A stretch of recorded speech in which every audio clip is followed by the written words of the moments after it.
Chapter 1. The Glass Room at Greystone Hall.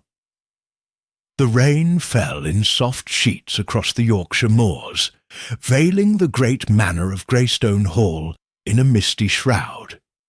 From a distance, the grand estate looked like a phantom ship adrift in a grey sea. Up close, it was a picture of refinement.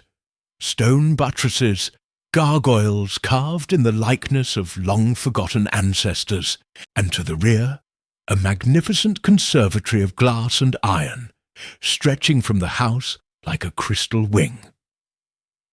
It was in this very conservatory, on a Tuesday morning in early autumn, that the first whispers of tragedy took root. Hercule Poirot arrived at Greystone Hall at the personal request of Lady Margaret Derwent, a woman of considerable breeding and a reputation for maintaining propriety even in the face of disaster. She greeted him at the great front doors, her figure tall and statuesque in a dove-grey gown, her hands clasped tightly in front of her. "Monsieur Poirot," she said with a tight smile, "I thank you for coming on such short notice. I fear something is terribly wrong." Poirot inclined his head with grave politeness. "You spoke of an incident involving the conservatory." "Yes," she replied, turning to lead him inside.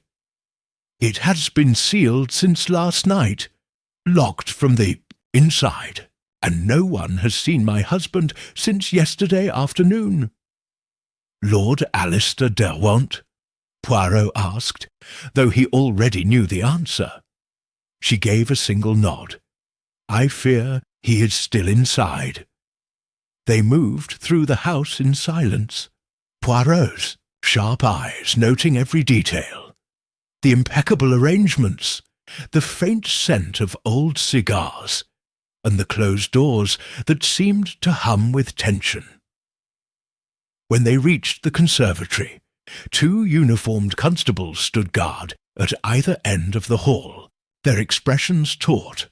The glass doors to the conservatory were locked, not just locked, but bolted with a heavy brass mechanism from within.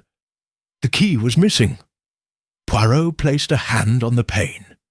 It was cold. Rainwater trickled down the outside, blurring the view into the lush greenery beyond.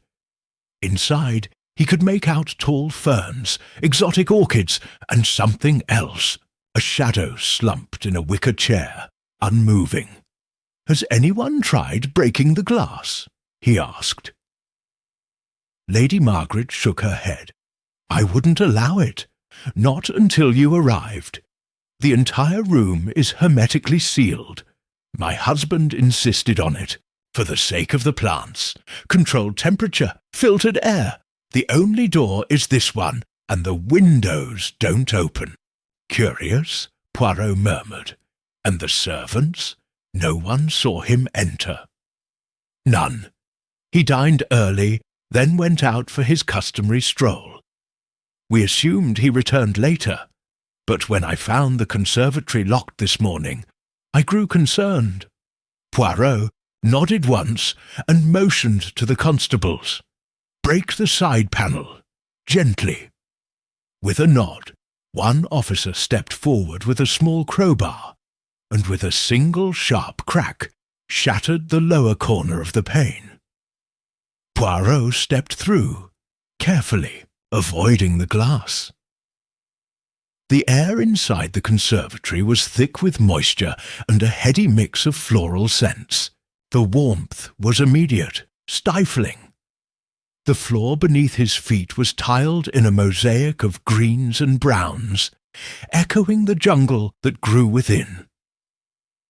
He moved slowly, purposefully, until he reached the central seating area. There, Lord Alistair Derwent sat slumped in a rattan chair, a half-finished glass of brandy at his side. His eyes were open, wide with a frozen expression of alarm. He was quite dead. Poirot knelt and examined the body. No wound, no blood, no sign of a struggle. The glass of brandy was intact, its contents undisturbed. Lady Margaret, watching from the broken panel, let out a faint gasp and covered her mouth with a handkerchief. Poirot stood and surveyed the space again. Every plant was meticulously labelled, the benches swept clean, the irrigation system humming gently in the background.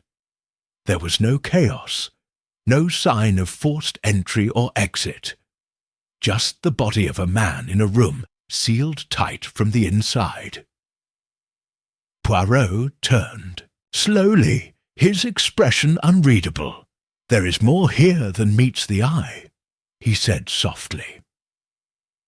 Later that day, the coroner arrived and confirmed what Poirot suspected. No visible injuries, no signs of poisoning from the brandy, and no cause of death that could be immediately determined. The sealed room posed a greater mystery still. "It is the classic puzzle, n'est-ce pas?" Poirot said to himself that evening, as he sat in the guest quarters assigned to him. The locked room mystery. But in this case, the room is made of glass, and all is visible, and yet still the truth hides. He took out his small notebook and wrote 3 names: Lady Margaret Derwent, devoted wife, poised, guarded Edward Linley, the secretary, discreet, soft-spoken Dr. Hugo Ransom, the botanist, curious about more than just plants. Below those names he drew a square, and inside it a single word. Conservatory. He tapped his pen against his chin. Somewhere inside that word, inside that sealed room, lay the answer.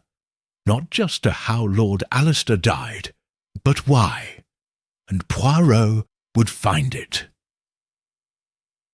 Chapter 2. The Botanist's Secret. The morning after Lord Alistair Derwent's body was discovered, the skies over Greystone Hall remained overcast, as though the weather itself shared the estate's troubled mood. Hercule Poirot rose precisely at 7 o'clock, shaved, dressed impeccably, and descended the grand staircase with the serene poise of a man about to begin the careful dissection of a human soul, or several. Breakfast was served in the east drawing-room, overlooking the manicured gardens and the sealed conservatory beyond. Lady Margaret sat at the head of the table, dressed in a soft lavender gown, her manner restrained but composed. Edward Linley, the family's secretary, poured himself coffee with trembling hands. Dr. Hugo Ransom, the estate's resident botanist, wore a somewhat crumpled linen suit and buttered his toast absent-mindedly, eyes locked on the window. Poirot entered and bowed courteously. "Good morning, mes amis. I trust you slept as well as the circumstances would allow?" There were murmured greetings. Poirot seated himself, declined the offer of tea, and took a moment to stir his coffee, precisely 3 times clockwise.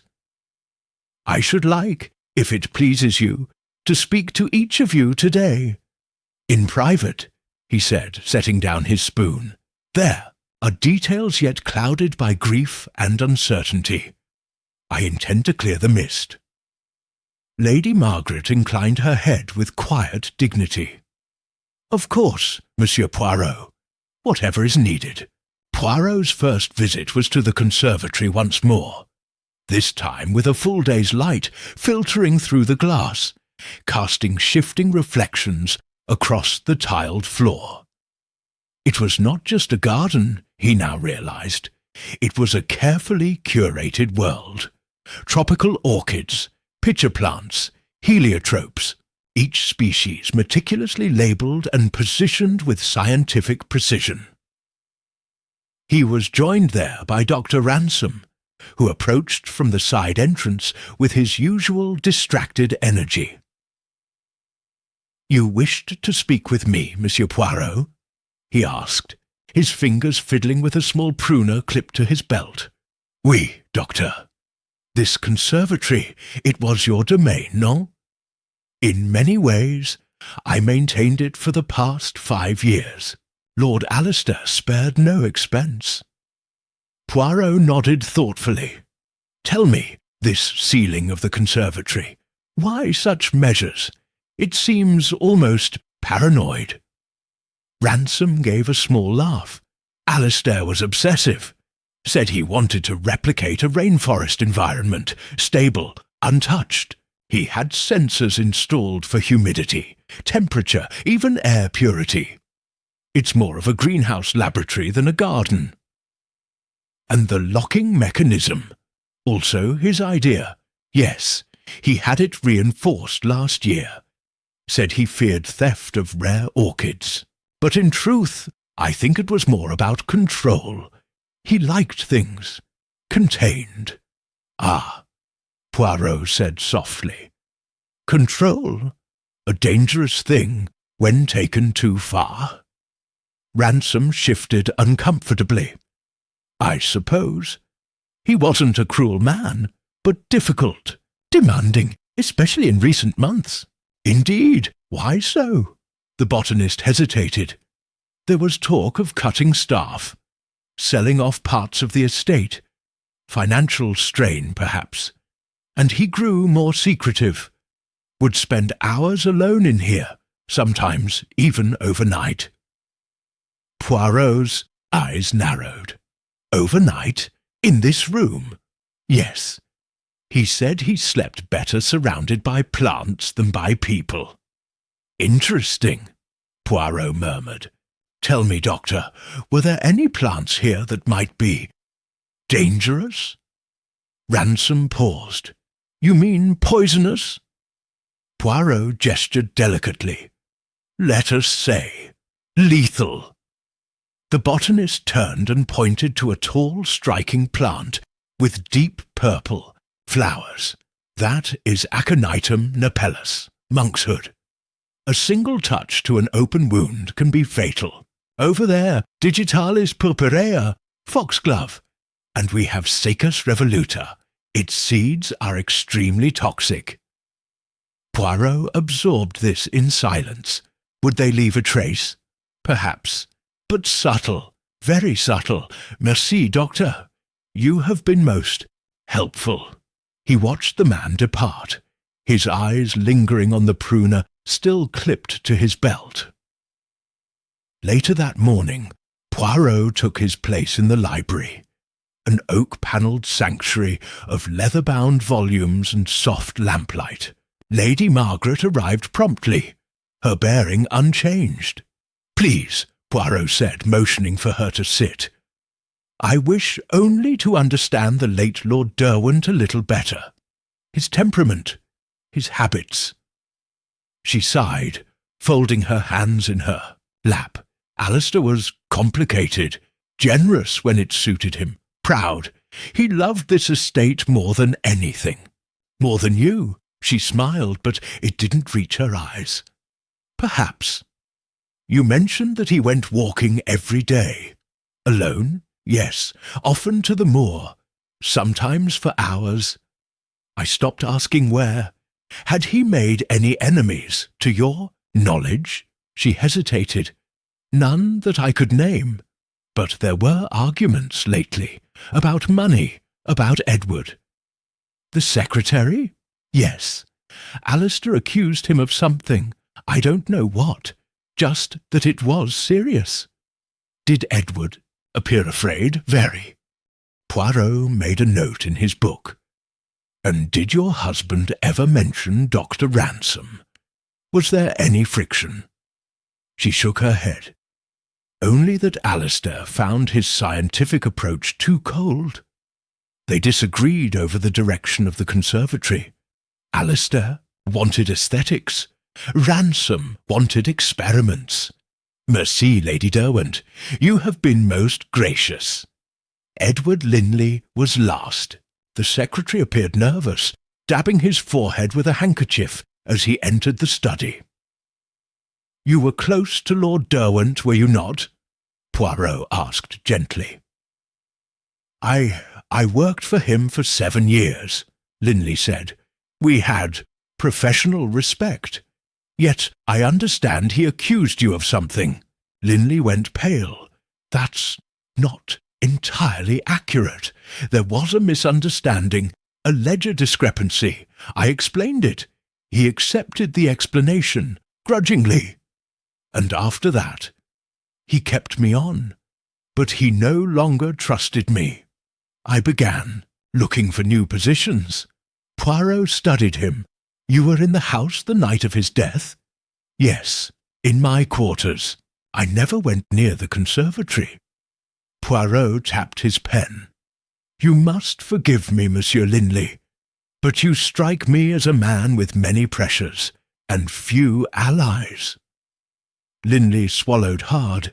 I'm not proud of everything, Monsieur Poirot, but I didn't kill him. I swear it. Poirot leaned back, considering.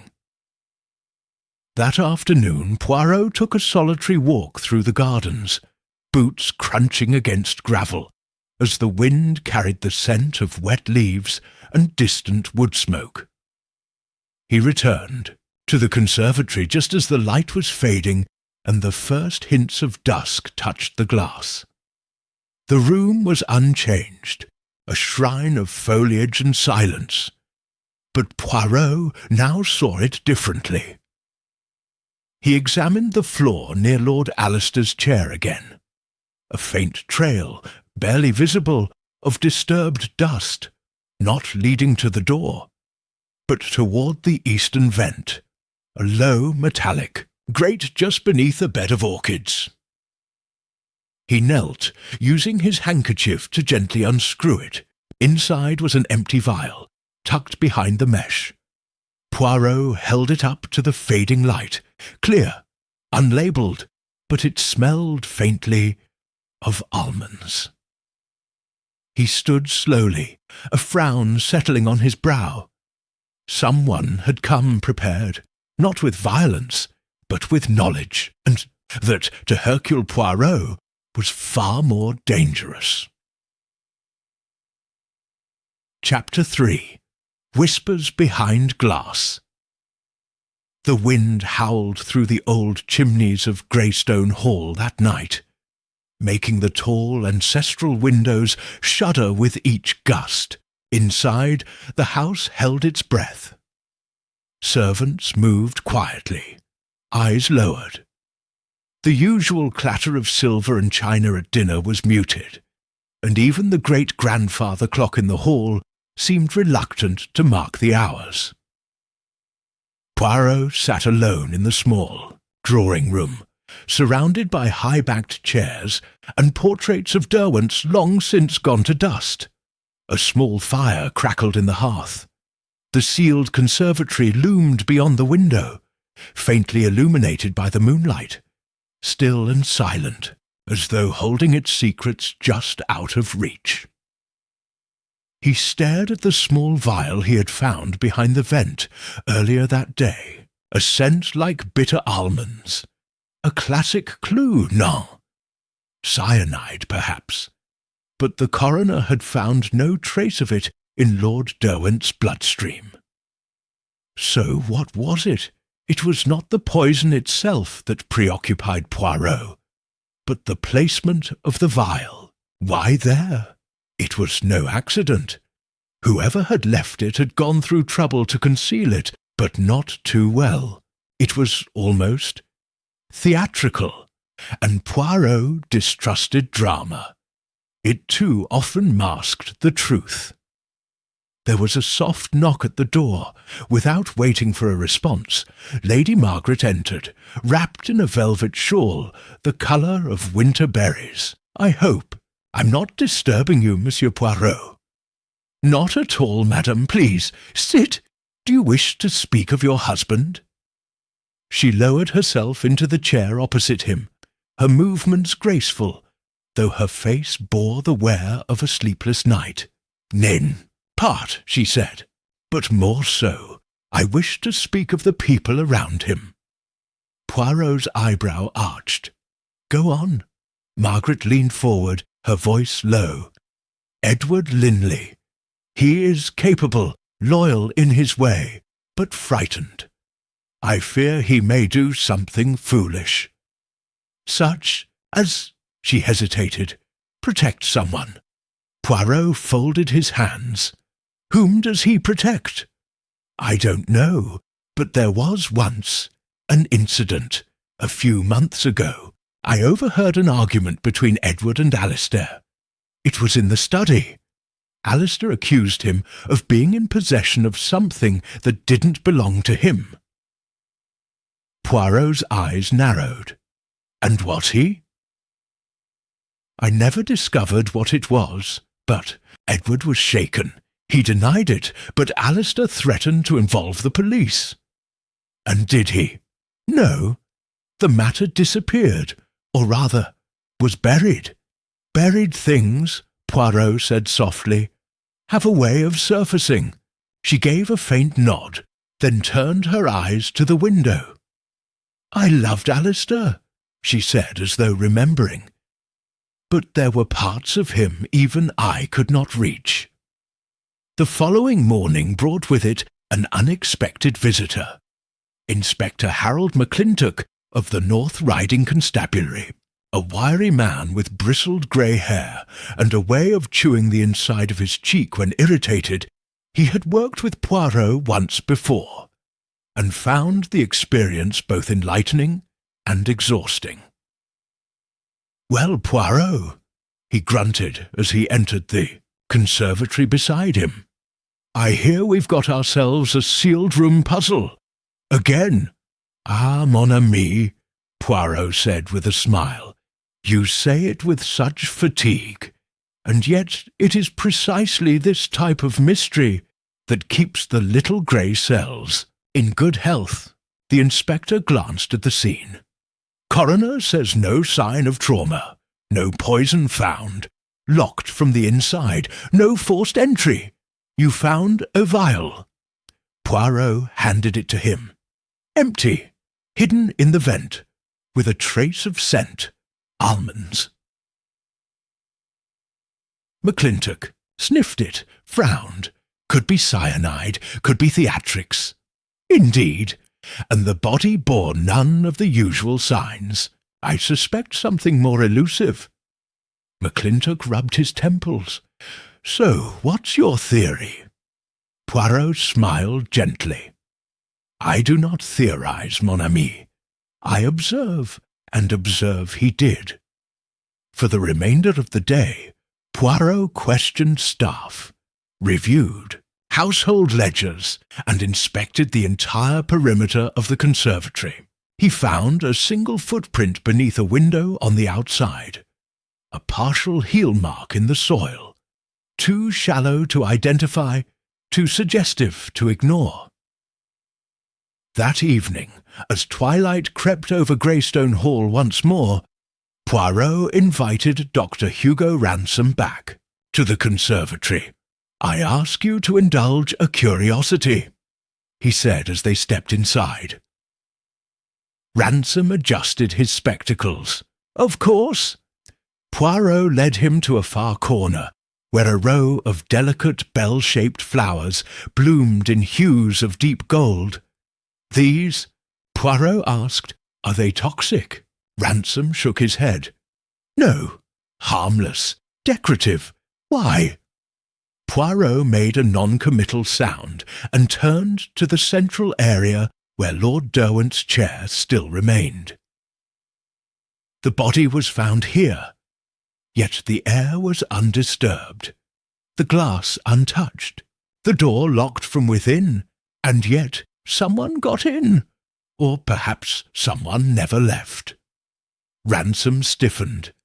"You mean he was poisoned earlier, before he entered?" "Or," Poirot said, "someone was hidden in the conservatory already, waiting." "Impossible. There's nowhere to hide." Poirot moved to the rear wall and pointed to a large garden storage cabinet, half concealed by a curtain of vines. "It is large enough, and it was unlocked." Ransom's expression darkened. "That cabinet's only for tools. I didn't notice." "No," Poirot said gently. "You did not notice, and yet it is most important." He opened the cabinet. Inside was a spade, a watering can, and 2 empty hooks. "Something is missing," Poirot murmured. Ransom frowned. "There should be a hand rake and a misting bottle. I used them just the other day." Poirot made a mental note. "You are certain?" "Quite." Poirot turned slowly. "Then I must ask you one final thing, Doctor. Who else had access to this room?" "Alistair." "Myself. Lady Margaret occasionally. Edward never came in here. Said the humidity aggravated his sinuses." "Then I shall take a walk," Poirot said, "and let the plants do some talking." Later that evening, Poirot stood beneath the stars in the back garden, examining the glass structure by lantern light. The footprint he'd seen earlier still lingered by the wall.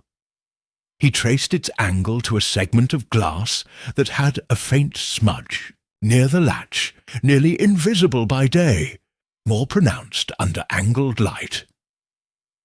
He stepped closer. The pane was not broken, but it bore the faintest groove, where perhaps a suction cup had been attached. And from within, the window had an internal fastening, just like the door. If it had been opened and then closed again with care, it might have gone unnoticed. Poirot straightened, a route in and out. The sealed room was not quite as sealed as it seemed. As he returned to the house, the distant clang of something metallic caught his attention. He rounded the corner to the tool shed and found the door ajar. Inside, someone had hastily shoved items into the shadows. Poirot picked them up one by one, a hand rake, a misting bottle, and tucked beside them a small canvas bag. He opened it. Inside were gloves and a folded piece of paper, botanical instructions, detailed notes on extracting plant alkaloids, some underlined, some circled. Poirot closed the bag gently and looked back toward the house. The murderer was clever, but they had underestimated the persistence of Hercule Poirot. Chapter 4. The Window That Shouldn't Open. The following morning at Greystone Hall dawned grey and sharp, the mist clinging to the yew hedges and gravel paths like secrets reluctant to be shaken off. The conservatory glimmered behind its iron frame, dewy and pristine, as though its glass walls had not held death only days before. Hercule Poirot stood outside it now, wearing his heavy wool coat and leather gloves, examining the eastern window, the one he had studied in the moonlight the night before. He reached out, pressed gently, and the pane moved ever so slightly in its frame. "Voila," he murmured. Someone had tampered with the fastening. Enough to open it silently, enough to close it again without detection. The seal had not held, not from within, but from without. The sanctity of the sealed room had been violated. As he walked back toward the house, he saw Edward Linley pacing under the portico. His gait was brisk, but tension radiated from him with every step. Poirot intercepted him just outside the breakfast room. "Monsieur Linley," he said smoothly, "might I borrow a moment of your time?" Linley blinked, startled. Of course, they sat together in the small morning room, a space filled with golden light and the distant ticking of a long-case clock. "You seem troubled," Poirot said gently. Linley's jaw clenched. I am, yes. I've just been told the will is missing. Ah, Poirot said, folding his hands. So Lord Derwent had made recent changes? Apparently. His solicitor came this morning. Said Alistair wrote a new will 2 weeks ago, cutting off several distant relatives, shifting portions of the estate. But it isn't in the safe. Where is it usually kept? In the study. The old safe behind the portrait of his grandfather. And who knew the combination? Only Alistair. But he often left it unlocked during the day. Too trusting, really. Poirot's brow furrowed. And who stands to benefit most from this change? Linley hesitated. Lady Margaret, I believe, and Dr. Ransom. Alistair had begun formalizing an endowment for the Conservatory. Ransom's Research Foundation. Curious, Poirot said softly, for a man who did not trust the doctor's methods. Linley gave a bitter laugh. Alistair was many things, unpredictable chief among them. And the missing will? Poirot pressed. Could someone have removed it after his death? Linley's eyes darkened. Or before, if they knew what it contained. Poirot spent the next hour in the study, inspecting the old safe. The lock showed no signs of forced entry, but the layer of dust on the inner shelf was faintly disturbed, as though something had been taken in haste. He ran a gloved finger across the metal, then examined the bookshelf opposite. One volume, Botanical Alchemy, Natural Compounds and Their Properties, was shelved upside down. He pulled it down. A note fluttered free. In Alistair's heavy hand, it read, If something happens to me, do not trust the obvious. The garden holds more than flowers. Poirot stared at the words. Not a confession, a warning. He slipped the note into his pocket and turned to find Lady Margaret standing in the doorway. You found something, she said quietly. I found a man who feared something, or someone. Her eyes flickered. He had grown paranoid. He thought someone was watching him. Was someone? She hesitated. He accused Ransom once, said the man had ulterior motives for staying on here. Did you believe him? I believed he was frightened, and that was unlike him. Poirot nodded. Fear, madam, is often the truest clue. Later, Poirot found Dr. Ransom in the far gardens, trimming ivy from a crumbling stone wall. You work as though nothing has changed, Poirot remarked. Ransom didn't look up. The plants continue to grow. They require care, murder or no. Poirot stepped closer. Do you know anything of alkaloid extraction, Doctor? That caught the man's attention. Of course, it's basic chemistry. And would it be difficult to manufacture a poison that leaves no immediate trace? Ransom's shears paused. Not difficult, but it would require time, access, equipment. Like the kind you keep in the laboratory beneath the conservatory. Ransom's face darkened. I hope you're not accusing me, Monsieur Poirot.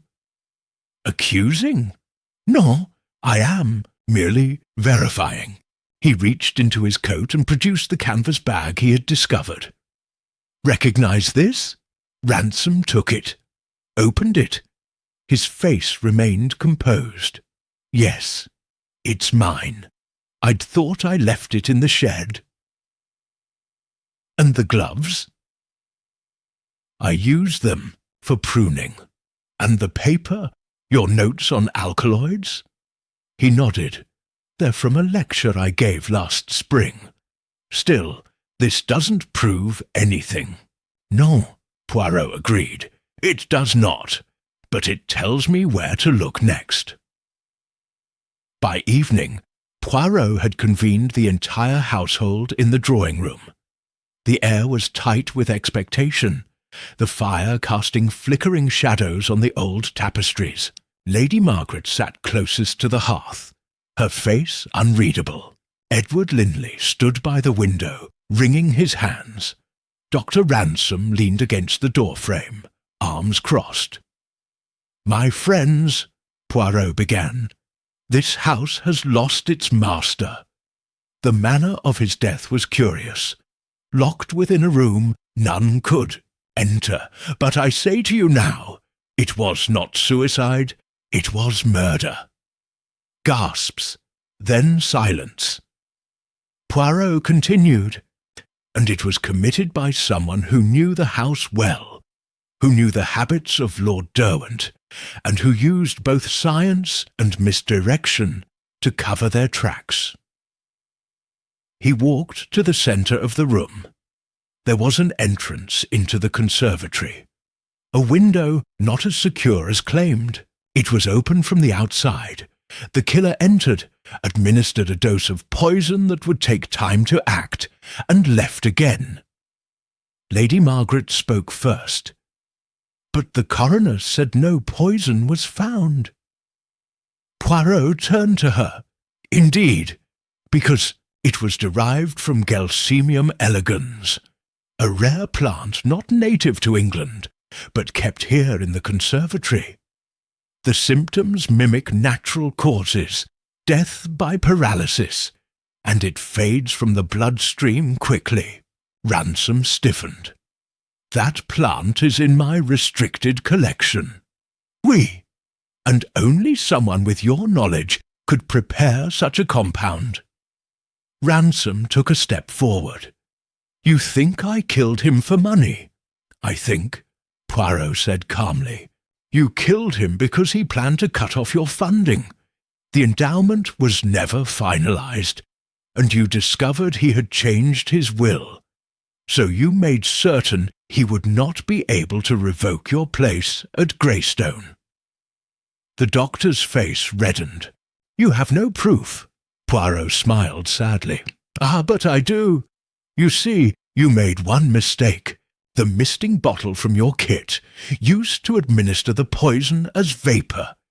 It contains traces of gelsamine, and it bears your fingerprints." Ransom paled. Linley stared in horror. I knew he'd been in the conservatory that night, but I thought he was working. I didn't think—" Poirot raised a hand. "It is not your guilt, monsieur. But your silence nearly protected a killer." Ransom backed toward the door, but McClintock stepped forward from the hallway, having arrived at Poirot's request. "Dr. Hugo Ransom," the inspector said firmly, "you are under arrest for the murder of Lord Alistair Derwent." As Ransom was led away, Lady Margaret rose to her feet. "Why?" she asked softly. "He had everything he wanted." Poirot looked at her gently. "No, madam. He had ambition. And ambition, when thwarted, is as dangerous as poison." Chapter 5. Secrets in the Steam. The following morning brought with it the smell of rain-soaked soil and freshly cut grass, a deceptive calm blanketing the grounds of Greystone Hall. But inside the manor, tension threaded through every corridor like creeping ivy. The arrest of Dr. Hugo Ransom the night before had shaken the household to its roots, and though Poirot's declaration seemed decisive, the detective himself was not content.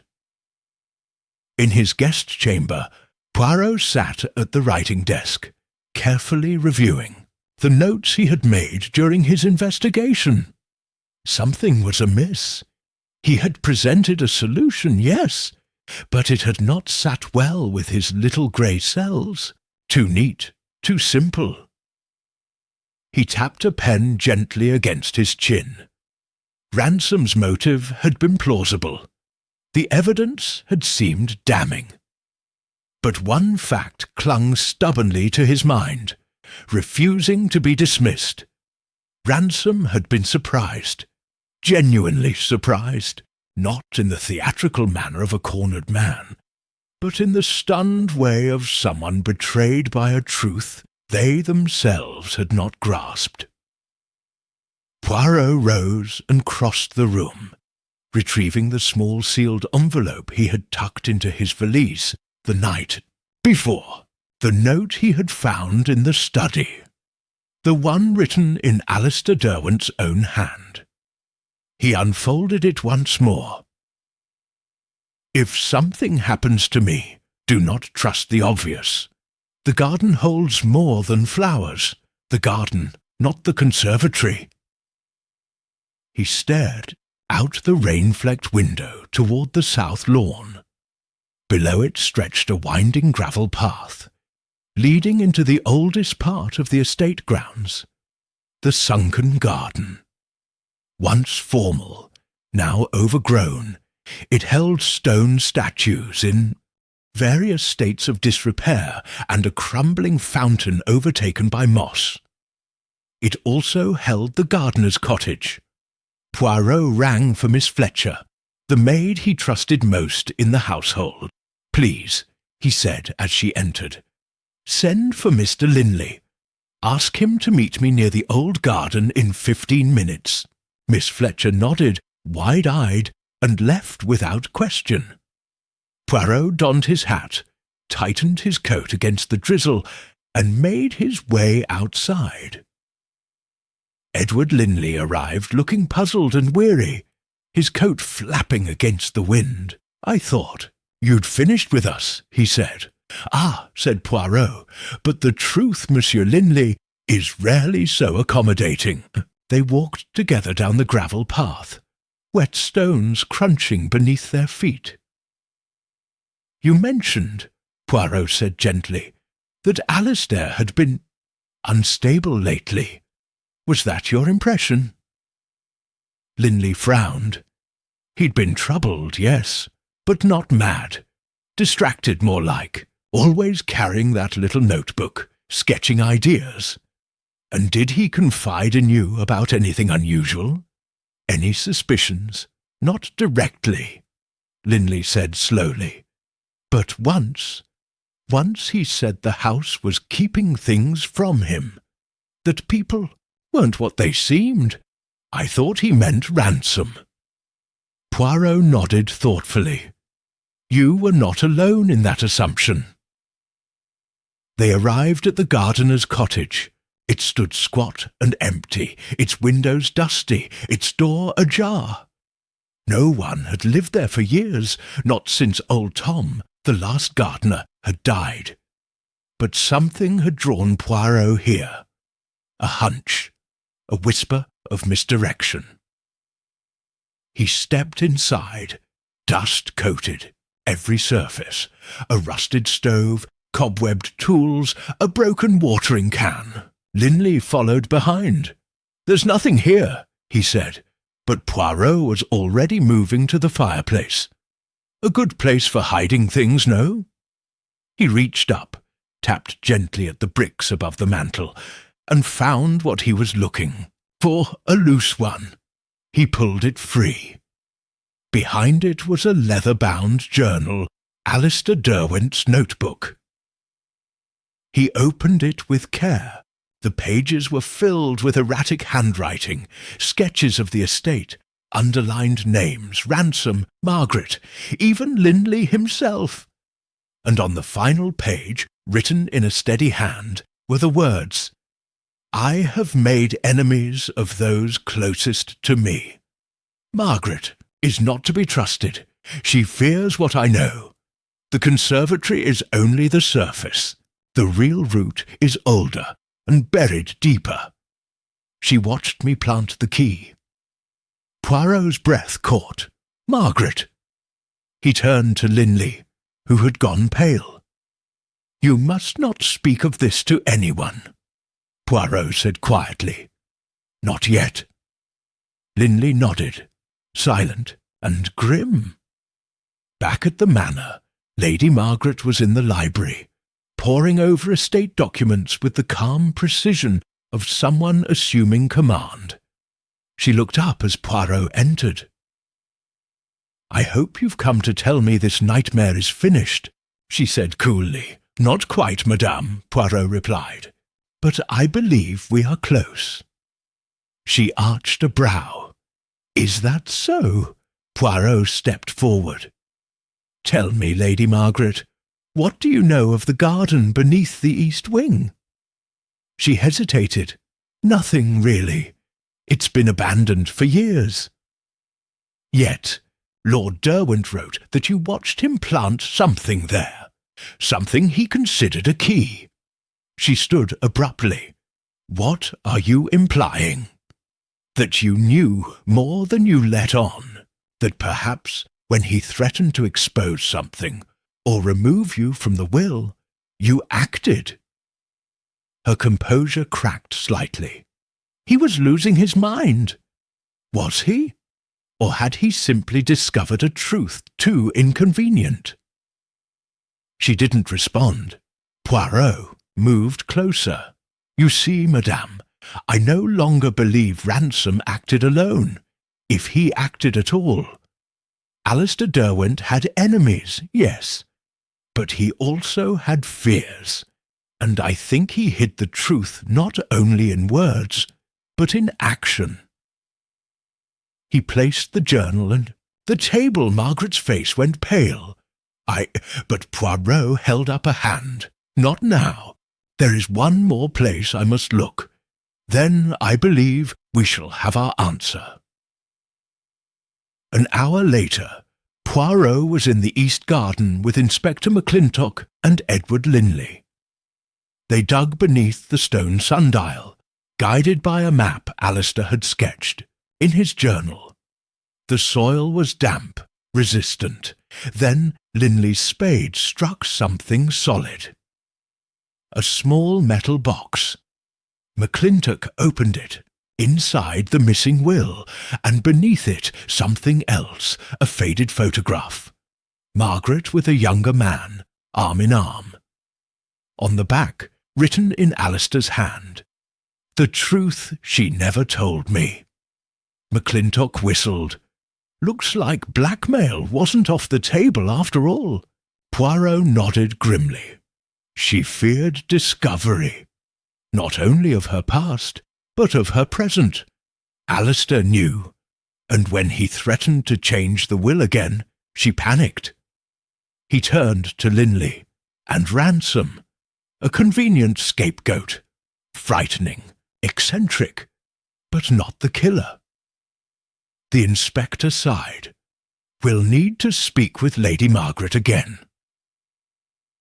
That evening, as the sun set behind the ancient oaks, Poirot sat once more in the drawing-room, watching the fire. His fingers tapped softly on the armrest. Linley entered with 2 cups of tea. He handed one to Poirot. "She'll be taken in tonight," he said quietly.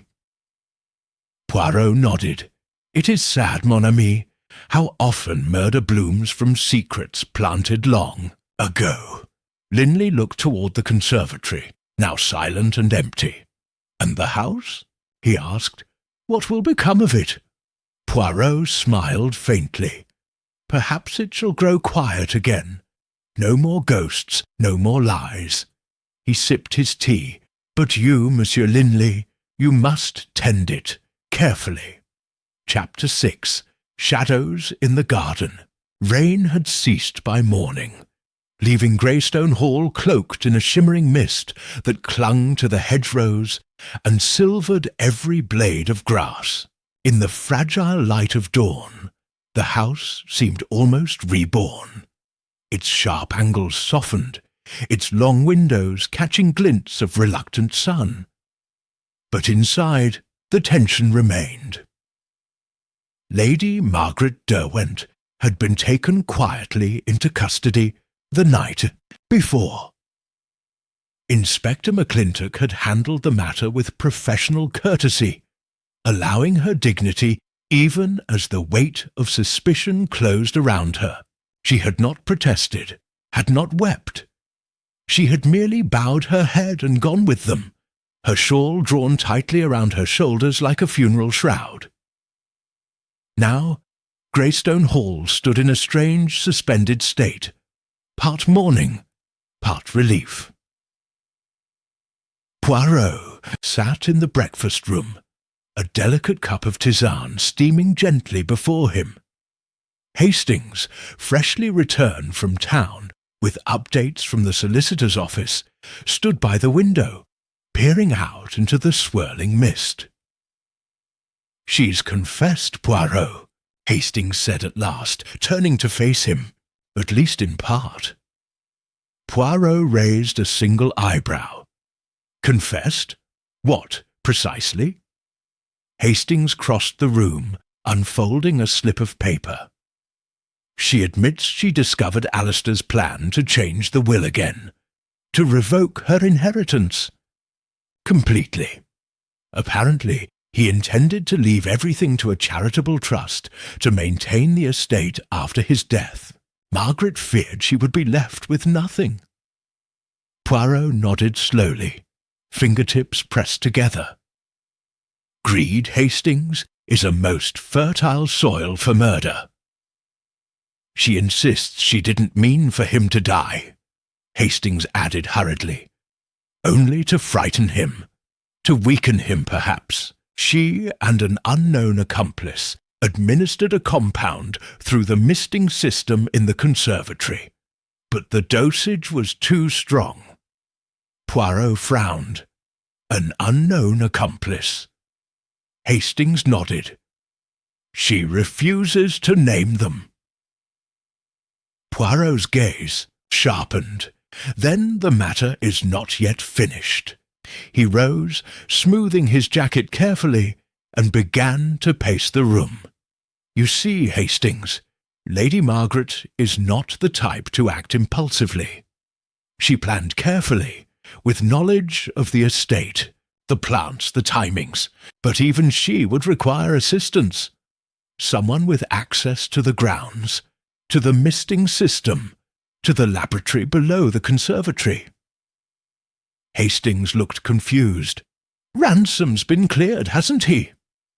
Poirot smiled thinly. "Oui, but there are others."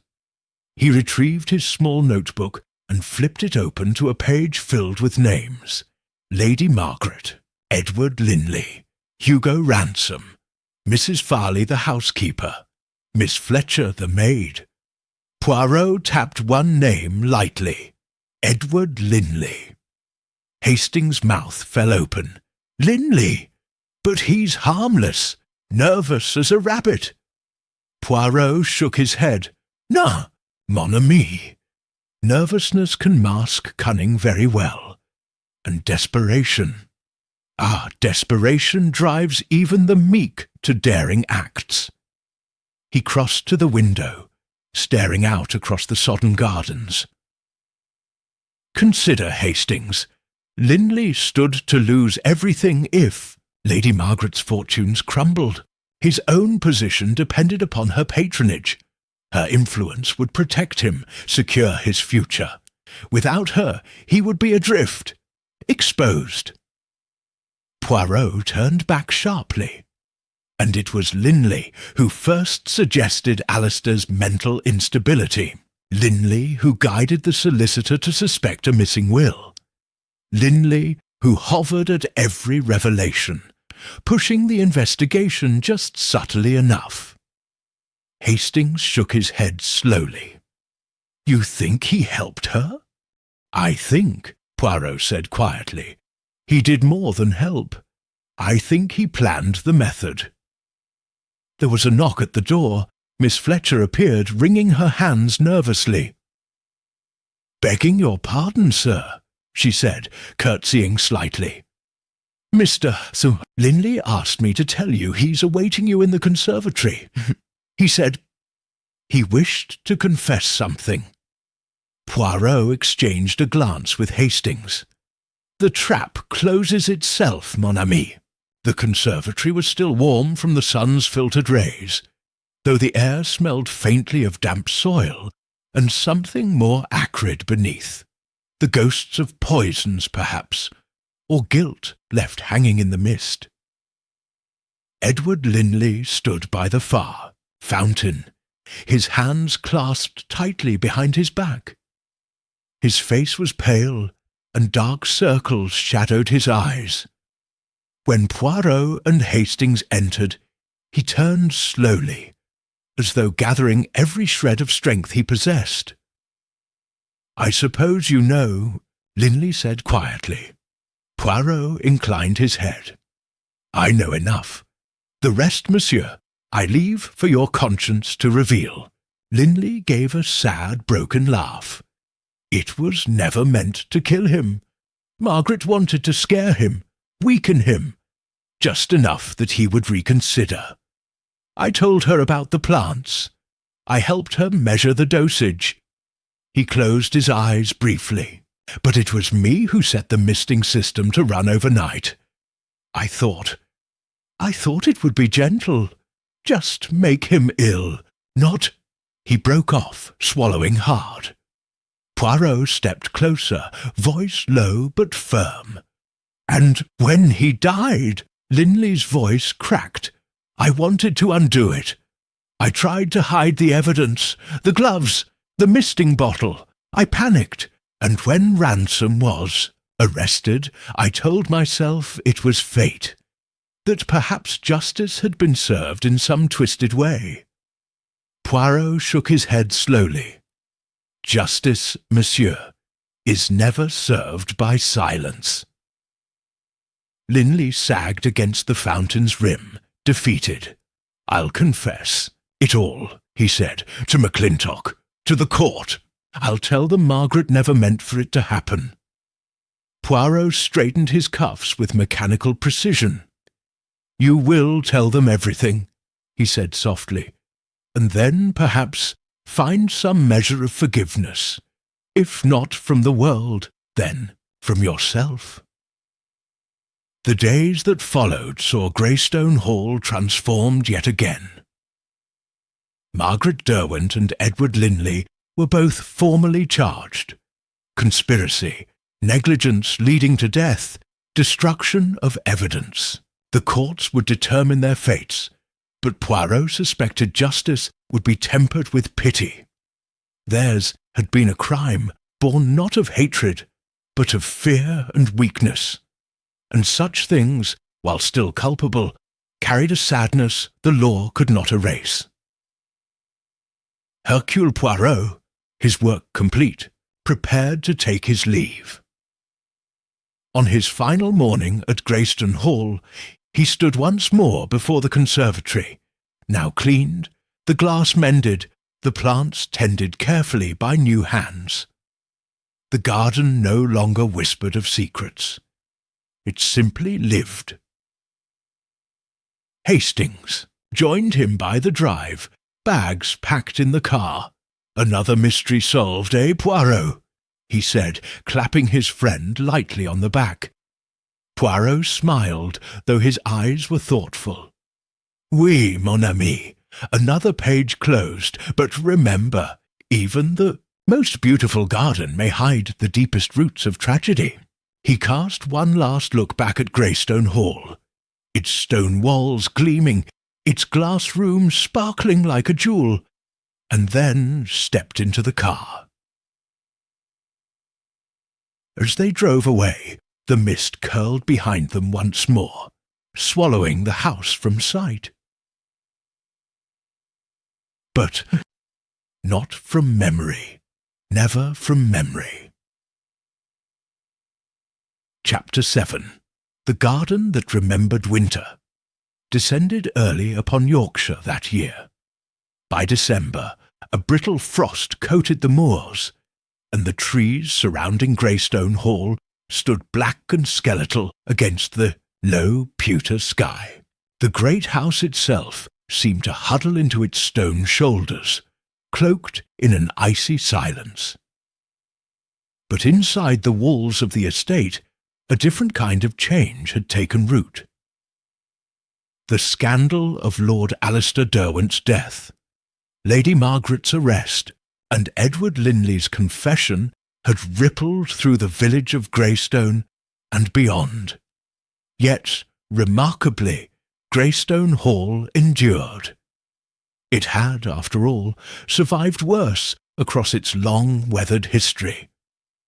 Ownership of the estate now lay with a charitable trust, a group of trustees assembled to preserve the house and its grounds as a living monument.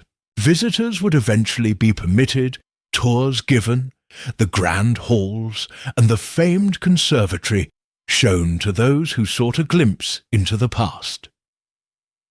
But for now, it remained still, healing, and Hercule Poirot, seated comfortably by the fireplace of his London flat, allowed himself a small, rare moment of reflection. The case had disturbed him more deeply than he cared to admit. There had been no monstrous villain at Greystone Hall, no cold-blooded killer with a gleaming knife or a cunning plot of revenge. Only people, flawed, frightened, desperate people, grasping in the dark to preserve what they loved or feared, losing, and in that struggle tragedy had bloomed, as it always did. A soft knock interrupted his thoughts. Hastings entered, carrying a small parcel wrapped in brown paper. "Post for you, Poirot," he said, setting it carefully on the table.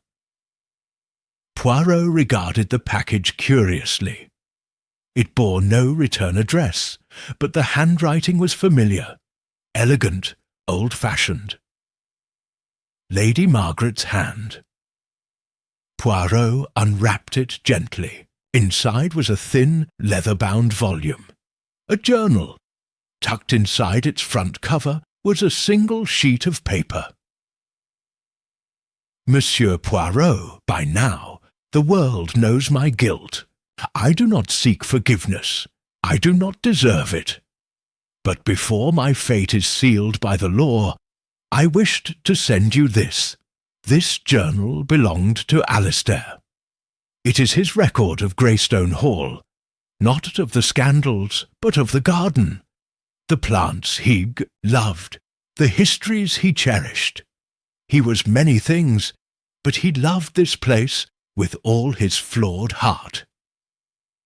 Perhaps you will understand better than most why it was so hard for us to let it all go. Yours in sorrow, Lady Margaret Derwent." Poirot turned the pages slowly. There were sketches of orchids and rare ferns, lists of seed imports, notes on temperature and irrigation. But woven between the careful botanical observations were glimpses of a man's heart. The house remembers. The garden listens. Every footstep, every sorrow. It blooms with memory as much as with life. Poirot closed the book with great care, his heart heavy but peaceful. The house had remembered. The garden had listened. And though tragedy had marked it once more, the living memory of Greystone Hall would endure. Weeks later, Poirot found himself once again upon the gravel paths of Greystone. The trustees had extended him a private invitation to visit before the estate reopened to the public. Hastings had accompanied him, though grumbling about the cold. "I don't see why we couldn't have waited until spring," Hastings muttered, adjusting his scarf as they approached the main entrance. Poirot only smiled. "Because, mon ami, memory does not wait for the seasons, and neither does truth." They were greeted by Miss Fletcher, the loyal maid who had remained to assist in the house's transition. She had aged in the short months since Poirot had last seen her, but there was a lightness about her too, as if the burdens once hidden in the house had lifted. "Monsieur Poirot," she said warmly. "We're honoured you've returned." She led them through the halls. Some rooms remained shrouded in dust sheets, but others had been restored. Sunlight poured in through polished windows, and the air smelled faintly of beeswax and lavender instead of damp and sorrow. When they reached the conservatory, Poirot paused at the threshold. It had changed little. The glass walls gleamed, the great iron ribs arching upward like the bones of some fantastic creature. Within, the plants thrived. The orchids, the ferns, even the shy heliotropes lifting their faces to the winter sun. But it was the plaque that caught Poirot's attention. Affixed discreetly to the wall by the entrance, it read, "The Garden Remembers, dedicated to Lord Alistair Derwent and all who loved Greystone Hall, in memory and peace." Poirot's throat tightened unexpectedly. Hastings, reading over his shoulder, cleared his throat gruffly. "Quite right," he said. "They've done a good thing." Poirot nodded. "Oui, a very good thing." He stepped inside, breathing in the moist, earthy air. He imagined for a moment the echoes of the past, the whispered arguments, the fearful secrets, the desperate hopes, but they no longer weighed down the room. They were simply part of it, folded into the roots and leaves, into the light filtering through the glass. Poirot moved slowly to the centre of the conservatory, to the spot where Lord Derwent had sat in his final moments. There was no trace of tragedy now. Only a chair, tucked beside a small marble fountain, surrounded by life. Poirot bowed his head. "Rest, mon ami," he murmured under his breath. "Your house remembers you, your garden remembers you, and so shall I." Later, as they prepared to depart, Miss Fletcher handed Poirot a small envelope. "One last thing, sir," she said. "It was found among Lady Margaret's effects. She left instructions for it to be given to you." Poirot opened it once he was seated comfortably in the motor car. Inside was a single pressed violet, faded but intact, and, beneath it, a line of writing. "Some things must be buried to grow. Some truths must be unearthed to heal." Poirot closed the envelope and tucked it carefully into his pocket. As Hastings started the engine and the great house disappeared once more into the mist behind them, Poirot leaned back, eyes half closed. The garden had remembered, and in its quiet endurance it had taught them all the most important lesson of all, that no secret, however deeply buried, could remain hidden forever. But with truth and with remembrance, even the deepest wounds could heal, and life, stubborn, beautiful life, would always find a way to bloom again. Chapter 8. A Final Bloom. The first real snow of the season fell 2 weeks later, blanketing the Yorkshire moors into a quilt of white so pure it seemed to hush even the murmurs of the ever-restless wind. At Greystone Hall, the world outside the great windows transformed into a still silvered landscape where time itself seemed to have paused. Inside, preparations for the estate's limited reopening were nearing completion. The trustees had decided to dedicate a portion of the manor to a permanent exhibition, The Gardens of Greystone, chronicling Lord Derwent's botanical passions and the history of the house itself. A quiet, thoughtful tribute, neither a shrine to scandal nor an erasure of it, but something honest, something enduring. Hercule Poirot received a formal invitation to the inaugural gathering, a simple card embossed with ivy leaves. Monsieur Poirot, you are cordially invited to attend the private opening of Greystone Hall's Conservatory Memorial. Memory is not the enemy of peace, but its beginning. With deepest gratitude, the trustees of Greystone Hall. Poirot smiled when he read it. He tapped the card lightly against his chin, considering. Hastings, lounging nearby with a newspaper, noticed the gleam in his friend's eye. "You're going to accept, aren't you?" Hastings said knowingly. "Mais naturellement," Poirot replied. "It would be most improper not to pay one's respects when memory blooms anew." The day of the opening was clear and sharp, the sun catching into escient the drifts of snow until the entire landscape glittered. Greystone Hall looked splendid, the stonework newly cleaned, the ivy trimmed but respectfully left to snake around the ancient buttresses. Inside, the atmosphere was subdued but not sombre. Locals and a few invited guests wandered the halls, admiring portraits newly restored, tapestries brushed free of dust. Poirot and Hastings moved among them, polite and observant.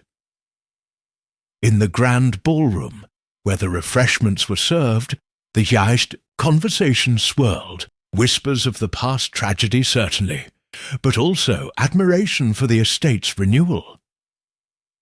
Poirot listened, but he was not distracted.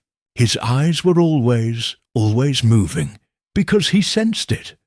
A final thread yet untied, a final truth yet unspoken, and he trusted his little grey cells implicitly. At noon, the guests were gathered in the conservatory for the formal dedication. Missy Fletcher, looking proud and a little nervous, led the ceremony. She spoke simply of Lord Derwent's love for rare plants, his dream of bringing a piece of distant jungles to the English countryside, and of the house's long history of endurance. At the end, she gestured toward a new display, tucked into one corner of the conservatory, a glass case standing on a polished mahogany pedestal. Inside was a simple exhibit, Lord Derwent's original journal, now carefully preserved and open to the page where he had written, "The house remembers. The garden listens." Beside it lay the pressed violet Lady Margaret had once sent to Poirot. A small plaque read, "In remembrance of those who loved, those who erred, and those who endured." A hush settled over the gathered crowd. Poirot, standing slightly apart, felt a tightness in his chest. Not grief, not exactly. Something finer, a bittersweet kind of peace. The applause that followed was muted, but heartfelt. As the crowd dispersed into smaller groups, Poirot remained behind, staring thoughtfully at the glass case. It was Hastings who interrupted his reverie. "Well, Poirot," he said softly, "you've done it again. Brought truth into the light." Poirot shook his head slowly. "Non, mon ami. I merely followed the footsteps left by those who could no longer walk themselves." He turned from the case and moved toward the far end of the conservatory, where a small iron gate led out into the east garden. And it was there, standing alone by the frosted hedgerows, that Poirot found her, Miss Fletcher. She was staring at the snow-covered sundial, the very place where the final secrets had been unearthed months ago. Poirot approached quietly. "You have worked hard, mademoiselle," he said gently. She turned, startled. Then, seeing it was him, she offered a sad smile. "I had to. For them. For all of them." Poirot studied her carefully. "And for yourself?" She looked away. "Perhaps. Poirot tucked his gloved hands behind his back. "You know," he said softly, "there is something that has long puzzled me." Miss Fletcher frowned slightly. "It was you," Poirot said, "who found the loose floorboard in the conservatory first, was it not? Months ago. You knew of the hidden vent." She said nothing. "And it was you who encouraged Lady Margaret to act. Gently, subtly, a word here, a hint there, enough to steer her, without ever appearing to do so." Still she said nothing. Poirot's voice dropped. "You loved Lord Derwent." At last Miss Fletcher met his eyes. "Yes," she whispered, "I loved him, more than Margaret ever did. She loved what he could give her. I loved who he was before he let power and pride ruin him." Poirot nodded slowly, his heart heavy. "You helped her," he said. "You thought you could frighten him, force him to change, to humble himself. But you underestimated the poison. You underestimated the consequences." Tears welled in Miss Fletcher's eyes, glinting in the weak winter sun. "I didn't mean for him to die," she said fiercely. "I just wanted him to see, to remember who he had been." Poirot sighed softly. "Ah, mademoiselle, the past is a garden with thorns as well as flowers." They stood together in silence, the snow swirling around them. Finally, Poirot spoke. "You will not be punished by the law. There is no proof that ties you to the crime directly. Lady Margaret and Edward Linley have taken the blame.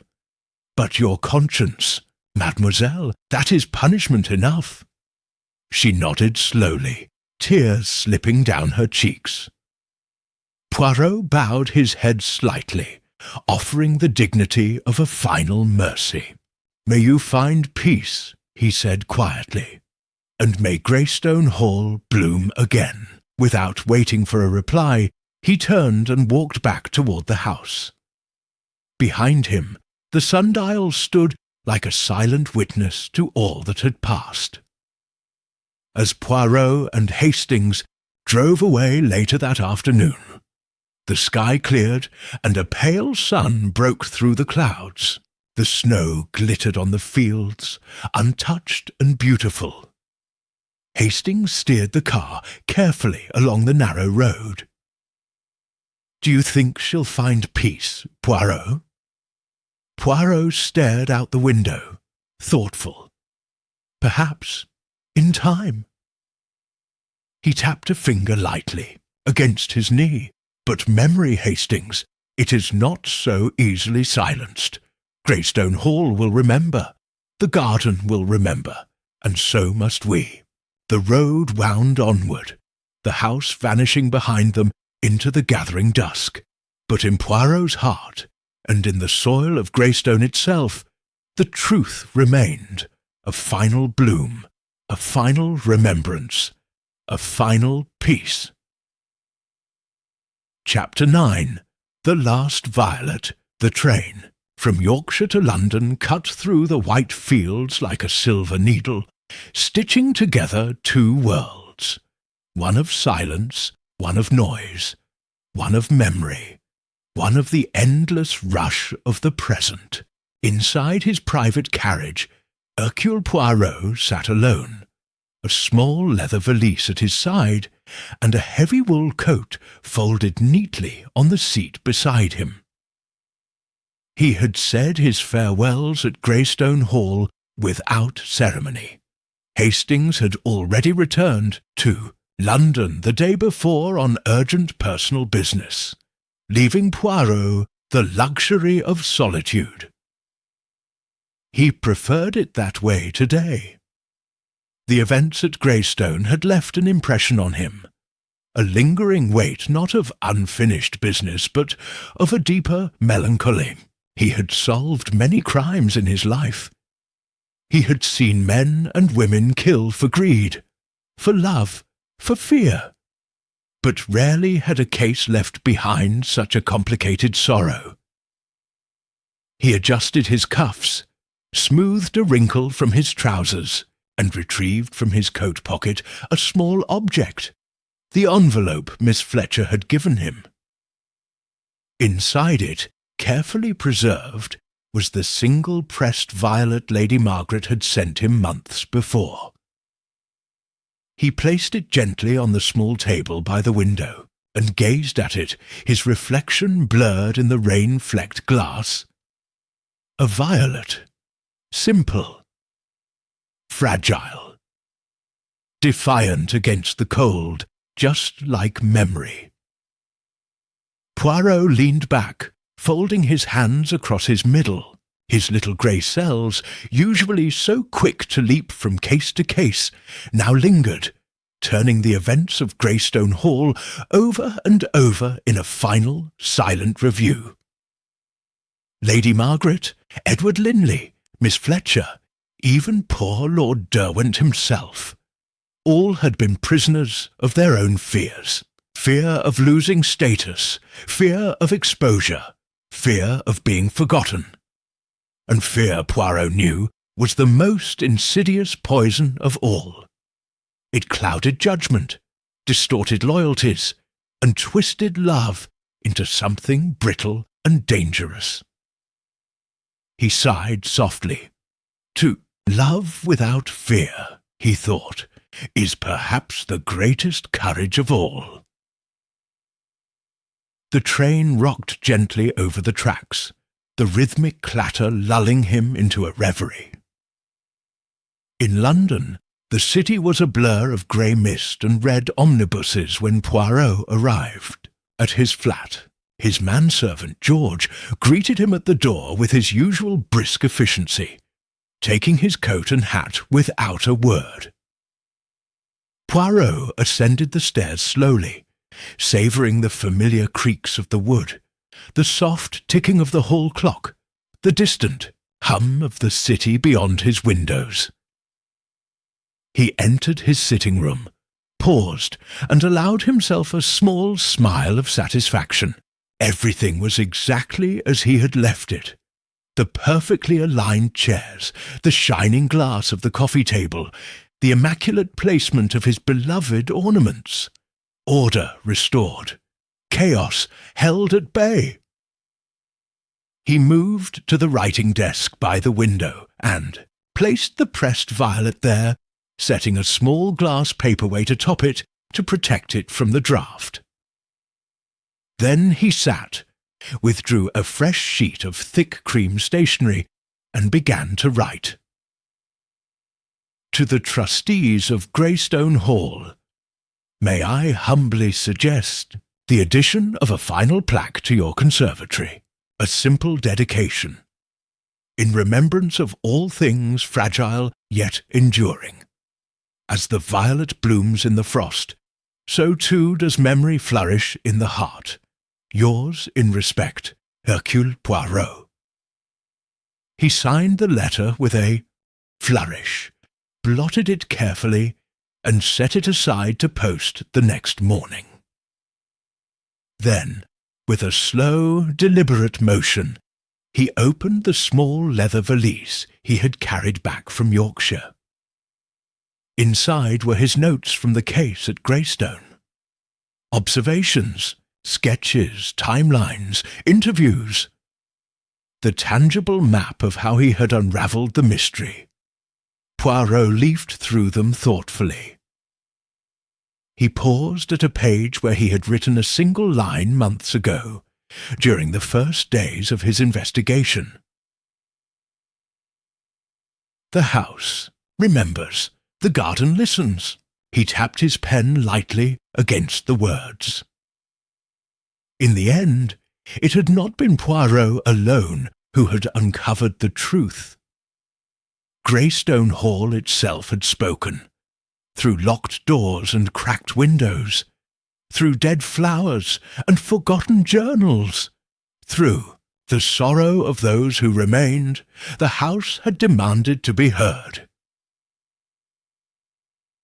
Poirot smiled gently, feeling no triumph, only quiet satisfaction.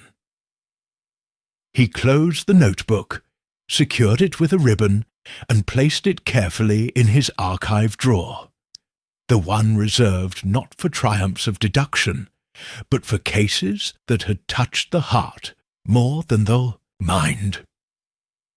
It would sit there alongside a few other cases, rare ones, where justice had not meant punishment alone, but understanding.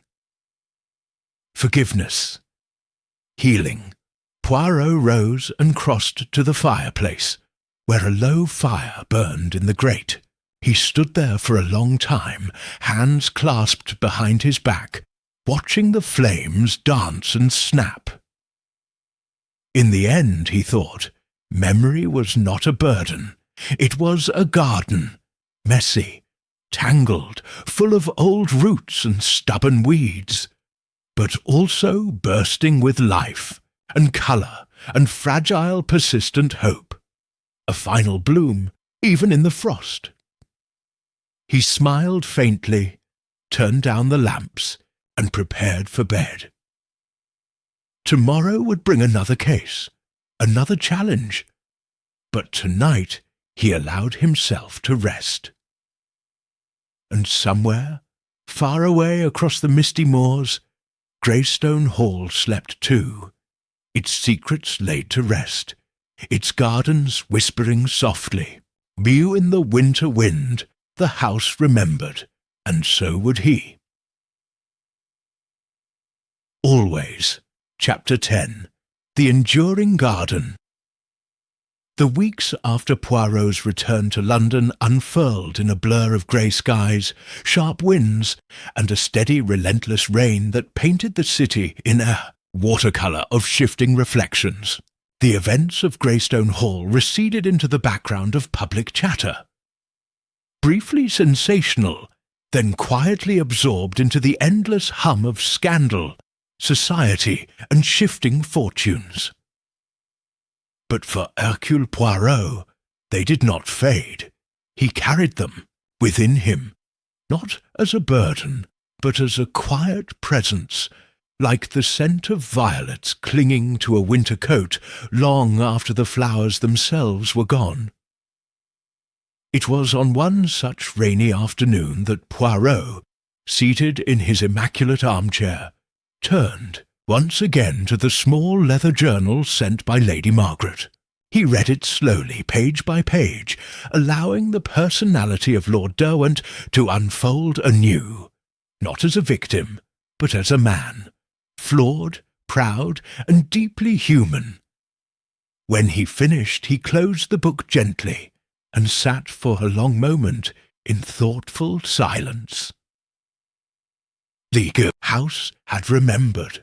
The garden had listened. But it was memory, living, stubborn memory, that endured. Several days later, Poirot accepted an invitation to lunch from Hastings at a quiet café off Piccadilly. The rain had abated for once, leaving behind slick cobblestones and glistening shop windows.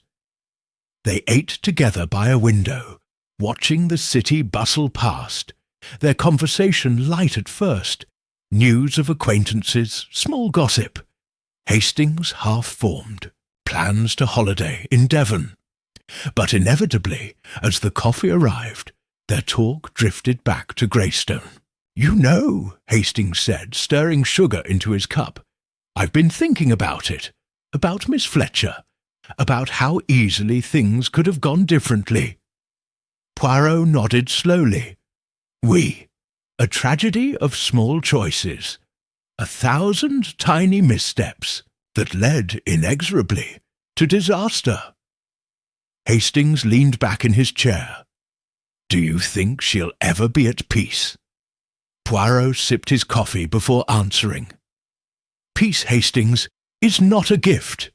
It is a cultivation. It must be tended, like a garden. Some wounds heal, some simply become part of the landscape." He smiled faintly. "But even a scarred garden can bloom again." Hastings watched him thoughtfully for a moment, then smiled as well. "You're getting philosophical in your old age, Poirot." Poirot chuckled softly. "Age, mon ami, brings many things. Among them, the understanding that the solving of mysteries is not the end. It is only ever the beginning." That evening, back in his flat, Poirot made a decision.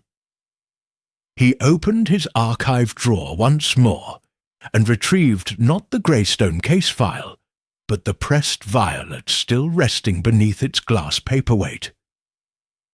He placed it carefully in a small wooden frame, a simple thing, no ornamentation, no gilding, just wood and glass, clean and unadorned. Then he hung it above the desk where he conducted his daily work. The countless letters, the tangled cases, the endless puzzles that made up the rhythm of his life, a small thing, but meaningful. He did not label it. He did not need to. The violet spoke for itself. It was a reminder that every case, every mystery, was not merely an intellectual exercise, but a story of lives touched, futures altered, memories preserved or lost. And it reminded him, too, that justice was not always thunderous and grand. Sometimes it was small, quiet, like a flower pressing up stubbornly through frost. Months passed. The snow melted from the moors.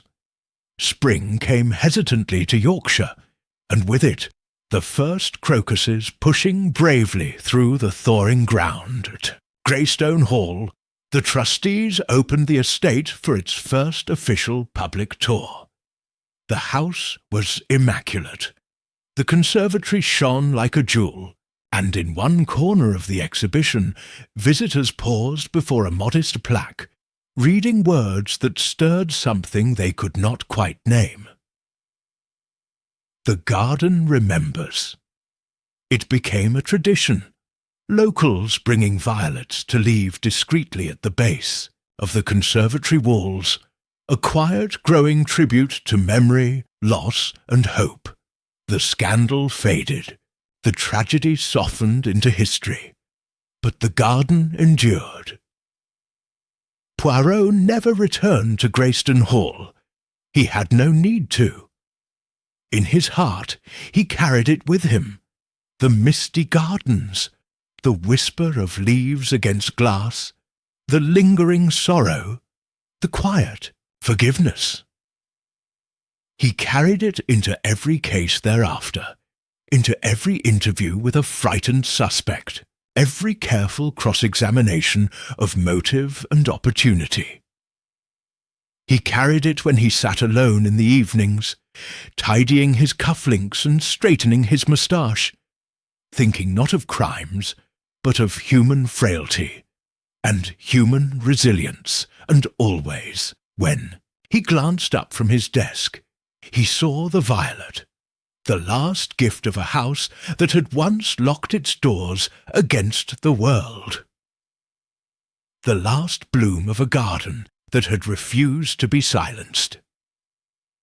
Years later, long after the names of Lady Margaret Derwent and Edward Linley were forgotten by the society pages, long after Greystone Hall had settled into the quiet dignity of a heritage estate, a young journalist interviewed Hercule Poirot for a retrospective on his career. At the end of the conversation, the journalist, curious, asked, "Of all your cases, Monsieur Poirot, is there one you remember most fondly?" Poirot smiled, an expression touched with sadness, but also great tenderness. "There was a house," he said, "of stone and glass, a house that whispered of loss and hope, a house where a garden bloomed even amid sorrow." He tapped a finger lightly against the small framed violet still hanging above his desk. "It taught me," he said softly, "that truth is not always enough. Sometimes remembrance is what matters most. The journalist, puzzled, asked for more details. But Poirot only smiled, shook his head gently, and said, "Non, mon ami. Some stories are not for the newspapers. Some are for the heart alone." And he rose, offered his hand politely, and saw the young man out. When the door closed, Poirot turned once more to the violet. The garden had remembered, and so would he, always, until the end.